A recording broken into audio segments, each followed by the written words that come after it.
నల్గొండ జిల్లాలోని నకిరేకల్ శాసనసభ నియోజకవర్గానికి 6 సార్లు వరుసగా ప్రాతినిధ్యం వహించి రాష్ట్రంలో ప్రజా సమస్యల మీద అసెంబ్లీలో వెలుగెత్తి చాటినటువంటి గొప్ప ప్రజానాయకుడు కామ్రేడ్ నర్రా రాఘవరెడ్డి గారి 11వ వర్ధంతి ఈరోజు సిపిఎం ఆఫీసులో జరుపుకుంటున్నాం.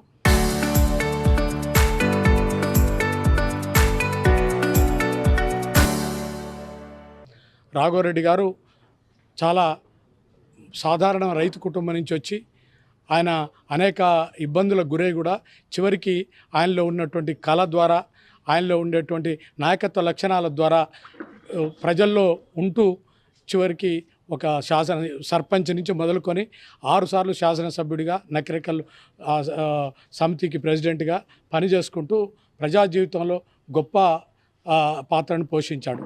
ముఖ్యంగా ఆయన సాధారణమైన చిన్న చదువు అంటే 4-5వ తరగతి చదువుకున్నప్పటికీ ప్రజల సమస్యల్ని అర్థం చేసుకోవడంలో, వాటిని పరిష్కరించడంలో పిహెచ్డి చేసినటువంటి నాయకుడు.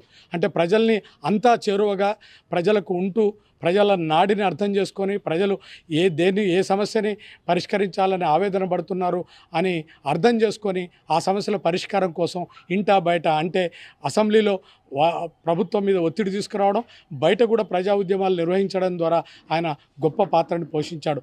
నల్గొండ జిల్లాలో ఉండేటువంటి రైతాంగం యొక్క సాగునీటి సమస్యను దృష్టిలో పెట్టుకొని ఎస్ఎల్బికి సాధన కోసం ఎన్టీ రామారావును ఒప్పించి ఆ ప్రాజెక్టును సాధించడం, అట్లాగే కూలీల సమస్యల మీద కూడా కూలీ రేట్లు పెరగాలని అనేక సమస్యల మీద చివరికి ఉపాధి హామీ చట్టం వచ్చే వరకు కూడా ఆయన కూలీల సమస్యల మీద కూడా పోరాడాడు.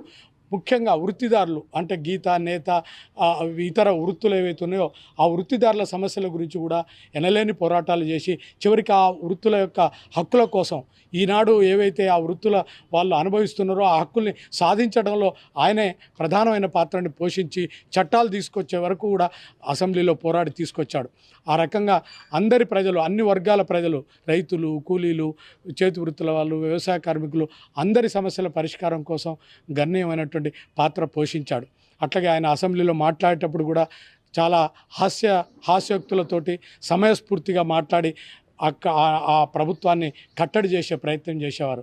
ఒకానొక సందర్భంలో రోషయ్య గారు ఆర్థిక మంత్రిగా ఉండి పన్నులు వేయొద్దంటారు, కమ్యూనిస్టులు అభివృద్ధి కావాలంటారు, ఎలా సాధ్యపడుతుంది, బర్రె గడ్డి వేయకుండా పాలిస్తుందా అని అంటే దానికి చమత్కారంగా, అయ్యా బర్రె ₹1 గడ్డి తిని రూపాయి పాలిచ్చే బర్రెనైతే ఉంచుకుంటారు రైతులు, లేకపోతే రూపాయి గడ్డి తిని ₹1 పాలించుకుంటే దాన్ని పలానా చోటుకి పంపుతారు. అట్లే మీ ప్రభుత్వం కూడా పన్నులు ఎక్కువ వేస్తుంది, అభివృద్ధి తక్కువ చేస్తుంది, అందుకే మీకు గుణపాఠం చెప్తారు ప్రజలని అనేక సందర్భాల్లో అట్లాంటి సూటి అయినటువంటి విమర్శలతోటి, సునిశ్చితమైనటువంటి తీవ్ర విమర్శలతోటి ప్రభుత్వాన్ని కట్టడి చేసేవాడు. ఆ రకంగా గొప్ప చమత్కారాలు, అట్లాగే ఆయన కళలలో కూడా పాటలు పాడడం, లత్కోర్ సాబ్లు లాంటి కూడా గొప్పగా వేసి ప్రజా సమస్యల్ని ఆ కథలో చెప్పి ప్రజల్ని ఆకట్టుకునేవాడు.